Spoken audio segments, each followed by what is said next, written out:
What you're about to watch is the sad story of the discrimination against the Turkish women and girls who choose to wear head covers. They want to get an education, and then they want to take their respective places in the society as productive people. But all these dreams are shattered by the unlawful restrictions on the freedoms of belief and expression controlled by the current administration in Turkey. Although the Turkish constitution supports the freedom of speech, expression, belief, and every person's right for a proper education, wearing of head covers has been banned in almost all of the universities in Turkey. This ban causes a conflict with the current Turkish constitution and also the agreements and declarations that Turkey has undersigned, such as the European Human Rights Agreement and the United Nations Human Rights Declaration. The excuse for this unlawful ban has been that wearing of headscarves is a religious symbol and thus a threat to the secularist nature of the state. Islam mandates for women to wear head covers, and this has been the tradition for Turkish women for decades. Women in Turkey who choose to wear scarves are tried to be excluded from the society. They are not allowed into the parliament, universities, high schools, even driver's education classes. They are not allowed to work at government offices and some private companies. They are forced to set their beliefs and thus their souls aside. This unlawful ban on scarves has been going on for more than 3 decades in Turkey, but within the last few years it spread all over the country and came to an unbearable level. There are a lot of broken hearts, there are a lot of stories that need to be told, and there are some scenes that really stand out. In July of 1995, during the graduation ceremony of Sivas University School of Nursing, students with scarves were not allowed to attend the ceremony. When one student went to the stage to claim her award for finishing at the top of her class, she was physically harassed by another student who yelled, "Shut up, you have no right to speak."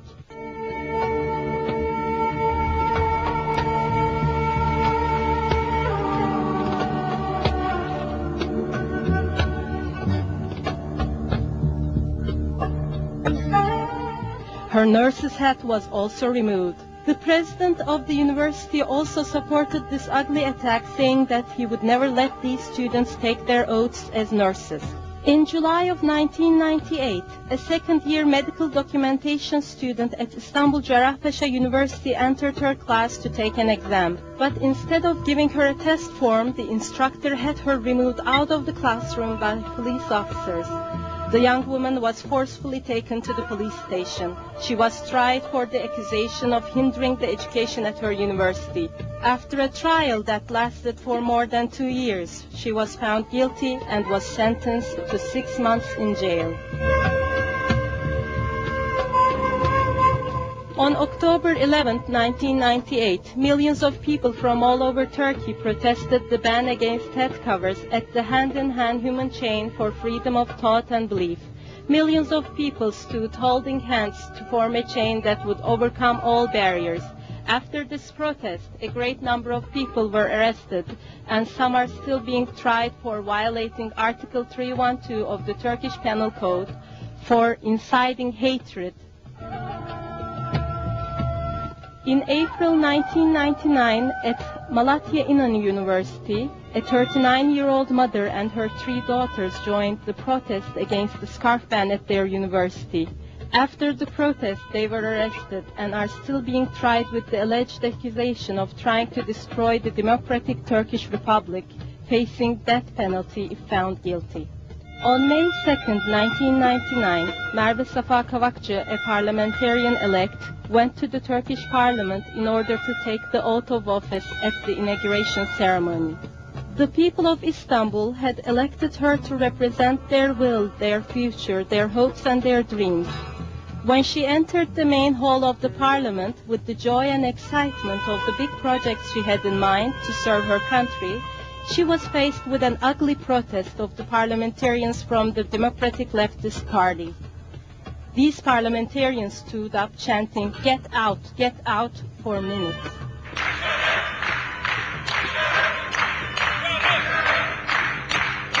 Merve Kavakçı was not allowed to take her oath and was made into a target with the provoking speech of the Prime Minister, Bülent Ecevit, who told the others to put this woman in her place.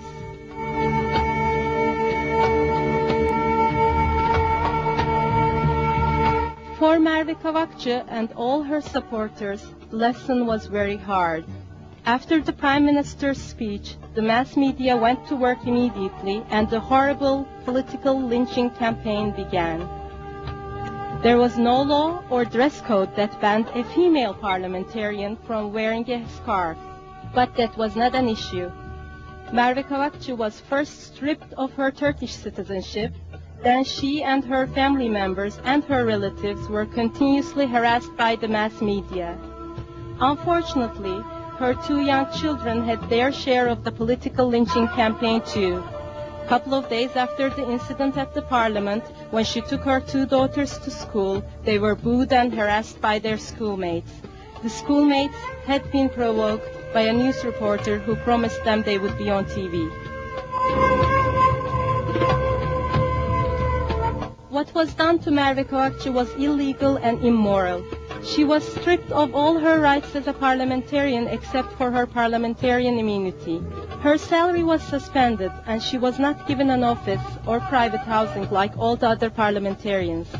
If her parliamentarian immunities were to be taken away, she would be tried for violating 2 articles in the Turkish Penal Code. Because of entering the parliament with a scarf on, she would be tried for violating Article 312 for inciting hatred.